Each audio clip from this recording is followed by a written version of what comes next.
Olá, amigos e amigas que estão comigo mais uma vez no A Hora do Encontro. Este programa que busca trazer para vocês as pesquisas que estão sendo realizadas nos mestrados em promoção da saúde, tecnologias limpas e gestão das organizações da Unicesumar e também do mestrado em promoção da saúde. Nós hoje estamos muito contentes porque o mestrado todos os mestrados atingiram uma boa avaliação na CAPES, né? As notas dadas aos programas de mestrado da Unicesumar alcançaram 4, o direito, a gestão do conhecimento nas organizações, tecnologias limpas, e o mestrado em promoção da saúde alcançou a nota 5, né? Considerado, portanto, um programa bastante recomendável, né? Com boa qualidade. Isso muito nos alegra, porque a nossa proposta é realmente ajudar a promover a saúde da população. Saúde é realmente algo muito especial para todos. A gente sabe que quando a gente não tem saúde, a gente tem a vida bastante comprometida. E assim a gente traz hoje para vocês uma discussão muito importante relacionada à questão da saúde de uma população bastante vulnerável. Então, nós vamos conversar aqui com a Fernanda Hoffman Marques, que vai falar para a gente sobre pobreza menstrual e qualidade de vida e saúde de mulheres que vivem em situação de rua. Vejam vocês que é uma população bastante esquecida, pouco se fala e a gente até pouco vê essas pessoas. Passamos por elas, pelas ruas, todos os dias e não nos detemos, né, a olhar, a pensar nas suas dificuldades. E a Fernanda, ela é mestranda em promoção da saúde da Unicesumar, está sendo orientada pelo professor Dr. Marcelo Piscinin Bernucci. É um mestrado interdisciplinar. Então, ela é uma fisioterapeuta, né? Ela é graduada em fisioterapia, especialista em multidisciplinaridade em saúde e orientada pelo professor Marcelo, que é da área da biologia. Ela atuou 18 anos em saúde pública na Secretaria de Saúde de Maringá, portanto, uma experiência grande, coordenadora de saúde do adulto e do idoso em Maringá, também foi conselheira tutelar do Conselho Municipal do Idoso. Então, estamos aqui com uma pessoa com bastante experiência, né, prática e também teórica, uma vez que ela já está quase concluindo o seu mestrado. Tudo bem, Fernanda? Tudo bem, como vai? É um prazer estar aqui com você, falando um pouquinho dessa nossa problemática, né, que existe aqui nos nossos olhos. Olha, de fato, claro, as pesquisas são sempre interessantes, né, temos vários alunos, pesquisas assim com um potencial de realmente auxiliar muito, melhorar muito, ajudar, né, na elaboração de políticas públicas, de promover uma atenção maior, né? E é sempre necessário essas discussões, mas especificamente me agrada aqueles trabalhos que, como o seu, se voltam para essas populações em situação de vulnerabilidade. E, sem dúvida nenhuma, as mulheres que vivem em situação de rua, né? Elas têm inúmeros problemas que você vai nos falar, mas, de fato, a pobreza menstrual tem sido destacada atualmente como algo assim, inclusive que não se pensava antes, não se levava em conta antes e que agora emerge como uma pauta muito importante para a discussão dos gestores, das políticas públicas, enfim. Por que você escolheu esse tema? Foi um fato bem interessante, porque a gente começou a ver isso bem ali na época da pandemia, né? Que começou a se falar-se muito sobre isso, sobre a pobreza menstrual, porque as mulheres elas ficaram incapacitadas de irem trabalhar e, com isso, incapacitadas no sentido de ter que ficar em casa para cuidar dos seus filhos, né? E, com isso, economicamente, elas perderam as suas rendas. Então, elas começaram a optar entre comer e comprar um absorvente, né? Então, isso era um tema que estava sendo muito falado naquela época. E eu comecei a pensar um pouco mais nessas mulheres vulneráveis e eu comecei a pensar nas mulheres extremamente vulneráveis. E quem seriam elas? as mulheres em situação de rua, que são pouco se fala sobre elas, né? São extremamente invisíveis, é uma população invisível, né? É uma população que pouco ou quase nada se tem de políticas públicas em específico para essas mulheres. E o que poderia ser feito para poder ajudar?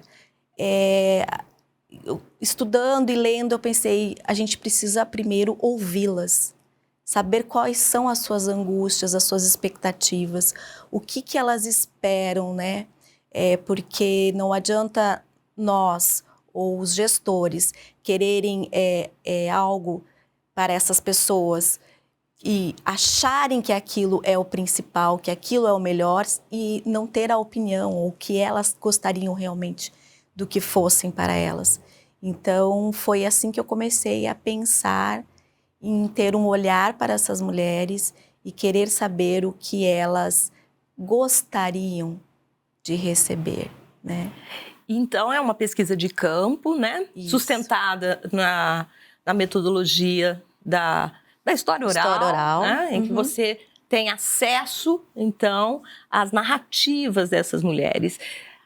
Parece, assim, que é um trabalho que não é muito fácil esse acesso. Como é que você encontrou essas mulheres? Como elas aceitaram falar com você? Como é que deu, né, essa parte operacional, vamos dizer assim? Umas mulheres que você não tem acesso muito fácil, não. Eu tive o privilégio de trabalhar com a equipe do consultório na rua, né, que é vinculada à Secretaria Municipal de Saúde, que é uma equipe que contém médico, enfermeiro, técnico de enfermagem, psicóloga, assistente social e um motorista. Eles têm como se fosse uma ambulância toda equipada, né? É um carro, onde lá eles têm todas as condições e eles fazem visitas itinerantes em vários locais da cidade, principalmente nos locais onde tem a maior concentração dessa população. Que aqui em Maringá seria... Aqui em Maringá é o Centro Pop e o albergue Santa Luzia de Marilac, que é próximo ali daquela rua do supermercado Atacadão, ali. Então é onde concentra mais essa população. E aí esse carro, né, ele fica parado ali? Fica parado, Então eles têm um horário para ser cumprido, então eles vão até esse local, estacionam o carro e ali eles têm umas mesas, umas cadeiras na qual eles colocam na rua mesmo, então por isso é um consultório na rua, né? A população em situação de rua se aproxima, eles já estão bem acostumados com esse serviço, né? Então eles procuram, eles vão para diversos fatores, né? Desde uma ferida que está incomodando, para conversar com o médico ou conversar com o assistente social porque eles querem encaminhamento para algum lugar. Com a psicóloga também eles conversam bastante quando estão com alguns sentimentos que está incomodando, né?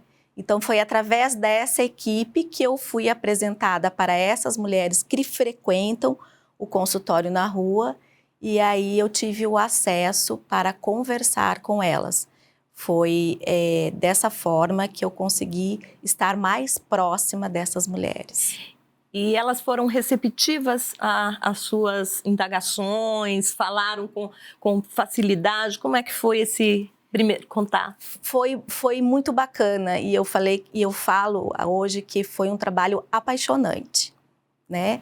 Porque você escuta as histórias de vida dessas pessoas, né? E elas te recebem de uma maneira muito bacana, muito acolhedora. Quando elas entendem que o que você está fazendo é para elas, né? Elas te abrem muito o coração. E você escuta, então, essas histórias que você começa a entender, e o que eu falo, né? Você tem que chegar até elas despidas de qualquer conceito ou pré-conceito. E quanto a você, na discussão sobre a pobreza menstrual, eu imagino que você tenha lido antes, né, até chegar a essas mulheres, você leu sobre pobreza menstrual, tem sido, atualmente a literatura tem trazido bastante essa discussão.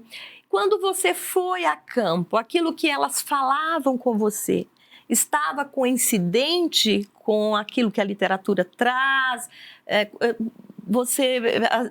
Porque muitas vezes se faz um trabalho num determinado local, num determinado estado, o caso mesmo do Paraná e Maringá, por exemplo, que tem esse consultório, que tem essa política pública, né, aí mais atenta a essa população, se fizermos num outro local, num outro estado, onde o abandono se mostre, né, como mais efetivo, penso que a situação de vulnerabilidade se amplia. Então, quando você leu o que você leu e depois você foi a campo, o que você encontrou que era coincidente, o que você notou que era uma especificidade da cidade de Maringá? Da cidade. A grande maioria realmente confirmou o que eu já havia estudado, a falta de absorventes, o uso de outras alternativas, né, para o uso de absorventes, como panos, roupas, né? Mas um fator que me chamou muito a atenção e que eu até hoje não li nenhuma pesquisa, é que todas me conversavam comigo a falta de calcinhas, né?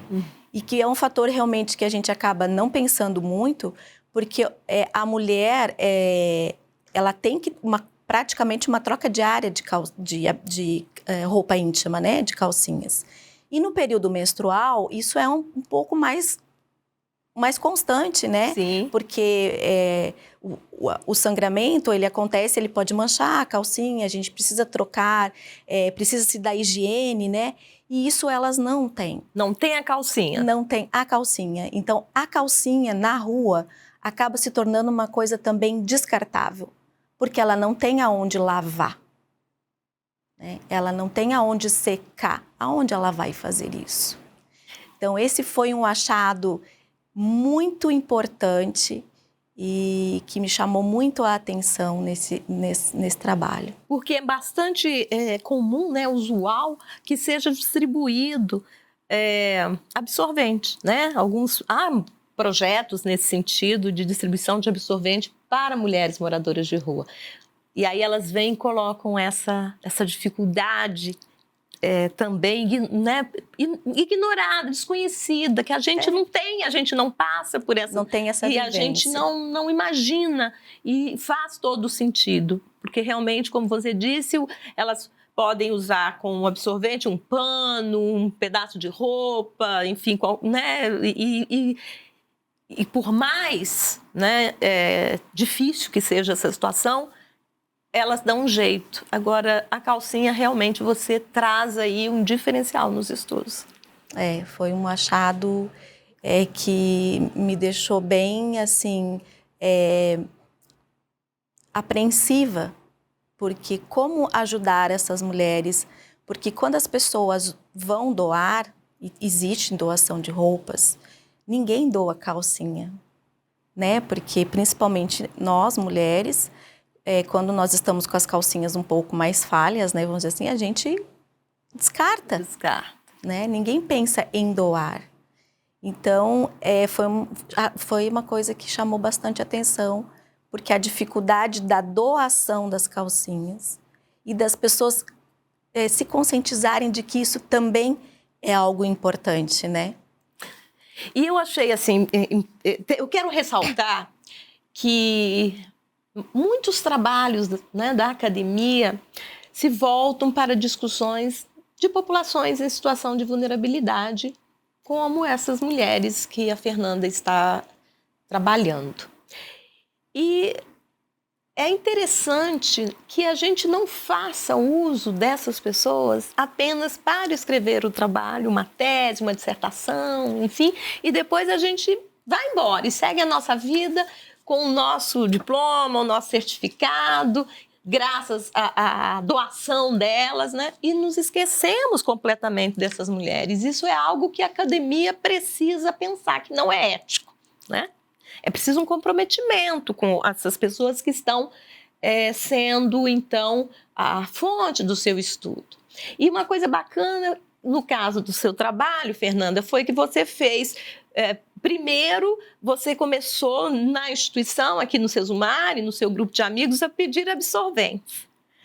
E aí, a partir da sua conversa e essa descoberta da necessidade de calcinha, você começou a pedir calcinha também. Como foi? Como as pessoas responderam a isso? Então, foi exatamente isso que a professora comentou. Inicialmente foi o absorvente, que claramente, né? Eu achava que se eu iria até essas mulheres, eu estar entrando no mundo delas, eu teria que dar uma pequena ajuda, que isso é o mínimo que eu poderia fazer, né? Então, levar até elas os absorventes. Então, todas as entrevistas eu entregava. E aí veio esse achado das calcinhas, e aí a gente começou a arrecadar calcinhas para entregar junto, que eu chamava de um kit, que eram as calcinhas e os absorventes, e que foi bem receptivo, foi bem bacana. Eu recebi doação de amigos, né? Que me doaram várias calcinhas, professores aqui da instituição, né? E o que foi mais emocionante disso tudo é na hora da entrega. O olhar dessas mulheres de agradecimento, quando você entrega a elas, elas abrem na hora, elas olham. E é assim, e eu entregava assim 2, 3 que eu conseguia. Era tão emocionante de ver a gratidão que elas tinham por uma coisa tão pequena, né? Que para nós, assim, é tão corriqueira, é tão do dia a dia, né? Que aquilo me causou uma comoção muito grande, de vê-las assim, agradecidas porque você entrega um absorvente, uma calcinha, e aquela calcinha não é só para o período menstrual, é para todos os dias que elas necessitam, né? Então, foi muito bacana, e ver que teve pessoas que se engajaram nisso, entraram nessa ideia, né? Isso é importante que tenha, né? E que a gente procure fazer isso crescer, para que os gestores vejam isso como uma coisa importante, que é importante criar políticas públicas para essas mulheres, né? Que elas estão lá, estão naquele local, elas não são invisíveis. Então, até é importante a gente pensar que hoje os estudos não trabalham mais com o termo mulheres moradoras de rua. Isso. E que é algo que parece fixo, né? São moradoras de rua e essa é uma situação fixa, né? Tem-se utilizado o termo mulheres ou população em situação de rua, né? Apontando, portanto, por uma possibilidade de transformação dessa realidade. Eu acho que isso é muito importante. Nós temos aí trabalhos interessantes, como, por exemplo, da filósofa Judith Butler e vários outros pesquisadores que discutem, por exemplo, que chama essa população ignorada, marginalizada, né? De vidas que, assim, cujo luto, né, quando essas pessoas morrem, quando essas pessoas deixam de existir, não faz diferença na nossa sociedade. Isso é uma crítica, né? Que são essas vidas precárias também, em termos da Judith Butler, né? Uhum. Pessoas enlutáveis, que a gente não vê, que a gente não para. Né? A cidade não para, nada para.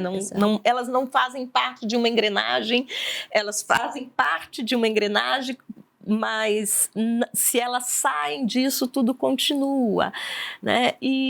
Então, eu acho de uma riqueza muito grande, um programa de pós-graduação. Está de parabéns você, está de parabéns o seu orientador, doutor Marcelo Vernucci, pela escolha desse tema, porque nós estamos num programa de promoção da saúde, de qualidade de vida, e é impossível saúde, por mais que a gente faça individualmente práticas de saúde, né? E para minha saúde, você para a sua, nós vivemos numa sociedade, né? Nós somos gregários, e se a sociedade está adoecida, e não se pode considerar que uma sociedade onde pessoas precisam viver em situação de rua e seja saudável, né? Muito. Então, compromete, assim, todo mundo fica comprometido. Todo mundo fica comprometido, né? E é uma saúde num todo, né?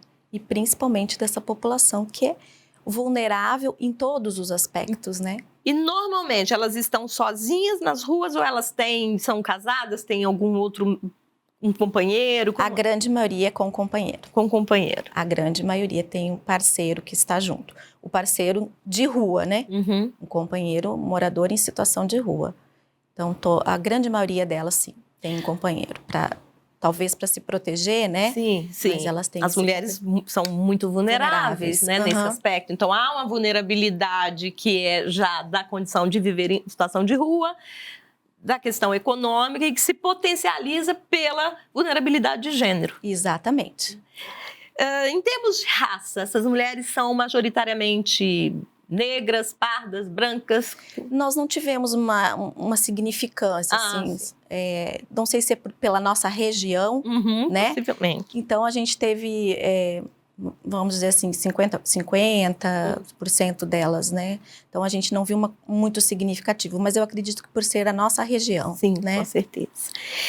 Hoje aqui na hora do encontro, eu estou conversando, trazendo para nós algumas informações. A Fernanda Hoffmann Marques, que está fazendo uma pesquisa de campo, colhendo narrativas de mulheres em situação de rua, discutindo a questão da pobreza menstrual, mas ao mesmo tempo trazendo muitas informações para além desse tema específico, né?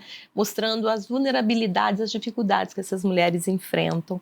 É muito interessante a gente pensar que nos últimos tempos a questão de gênero, né? Ou seja, a construção social do que é ser homem, do que é ser mulher, né? Diferente da construção sexual, que é biológica, o gênero pensa nessas diferenças do ponto de vista da cultura.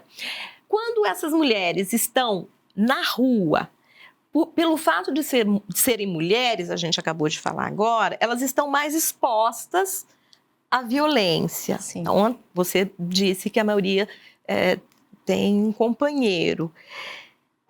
Elas relataram, alguma delas, embora a discussão até fosse outra, mas relataram questões de violência de gênero sofrida na rua? Olha, elas não relatam de forma aberta, mas fica subentendido pelas falas que elas sofrem violência, inclusive dos companheiros. Mas elas não enxergam isso como uma violência. É uma questão que me chamou bastante atenção, né? A gente tem casos de mulheres que eram agredidas fisicamente na rua, né? Que eu entrevistei, mas ela não via isso como uma forma... Pelos parceiros íntimos. Pelos parceiros, são companheiros seus de rua. Mas elas não viam isso como uma forma de violência. Embora a equipe do consultório na rua tenha uma conversa com essas mulheres, tentam verificar o que acontece, mas é a cultura deles, né? O que eu costumo brincar, que eles é uma sociedade dentro de outra sociedade, né? Para elas, aquilo parece ser uma normalidade. A naturalização da violência. Exato. Então, elas levam aquilo como que é o normal, que o companheiro fez, na realidade, é para protegê-la. Certo.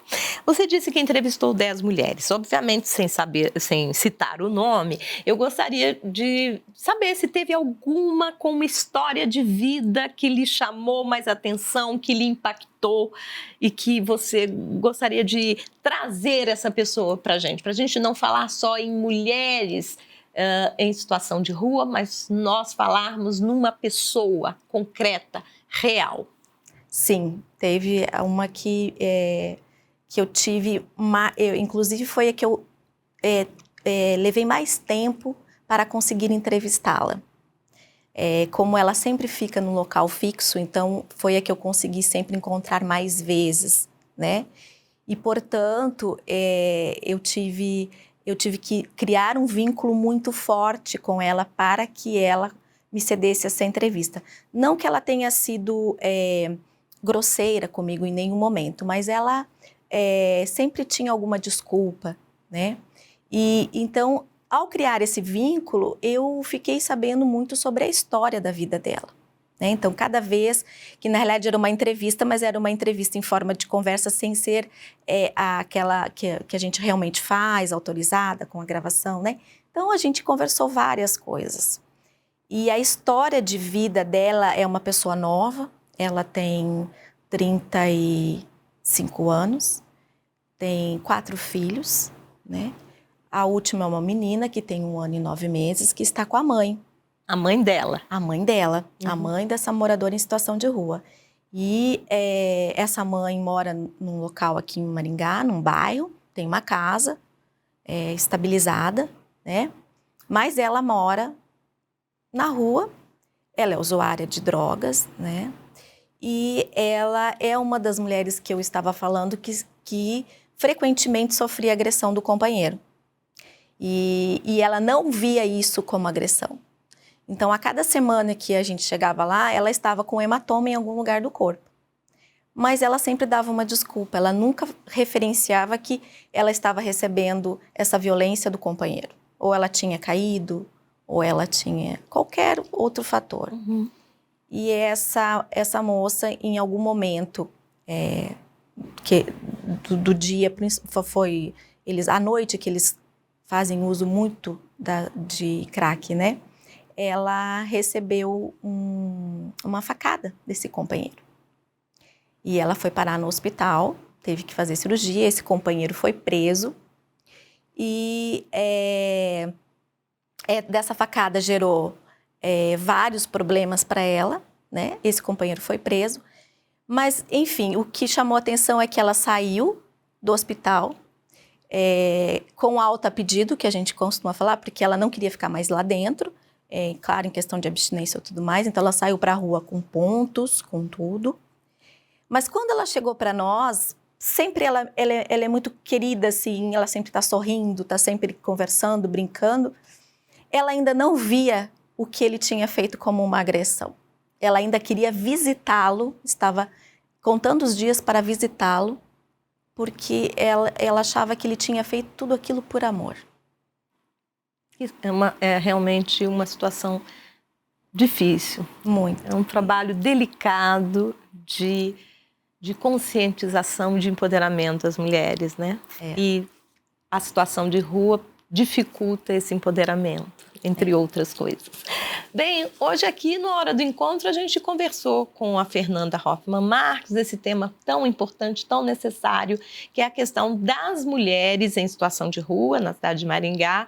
Ela inicia para discutir a questão da pobreza menstrual e, evidentemente, não se limita a isso, né? Ela vai conhecendo diversas questões da vida dessas mulheres e trazendo para a academia essa discussão, trazendo para que nós possamos pensar na necessidade de políticas públicas e de políticos comprometidos com essa população em situação de vulnerabilidade. Fernanda, muito obrigada pela sua vinda aqui. Desejo muito sucesso no seu trabalho e ressalto mais uma vez a importância dele. Muito obrigada, eu que agradeço a oportunidade. Então nós ficamos aqui. Até a próxima semana, nesse mesmo horário.